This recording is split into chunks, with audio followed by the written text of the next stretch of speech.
সাহারি খাওয়া কি ভাই? সুন্নাত। রোজা রাখা ফরজ।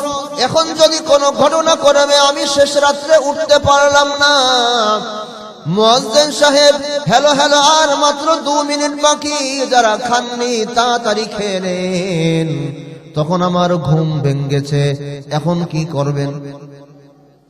কথা বলেন।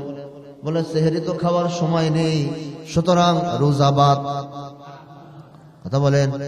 রোজা বাদ দেওয়া যাবে না, সুন্নাত ছুটছে ছুটুক, কিন্তু এই কারণে কিন্তু ফরজ বাদ দেওয়ার কোনো অবকাশ নেই।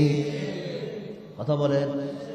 সুতরাং যদি কোনো কারণবশত আমি সাহারি খেতে না পারি, সাহারির সওয়াব থেকে হয়তোবা আমি বঞ্চিত হয়ে যাব, কিন্তু না খেয়েও হলেও অবশ্যই আমার পুরো দিনে রোজা আদায় করতে হবে।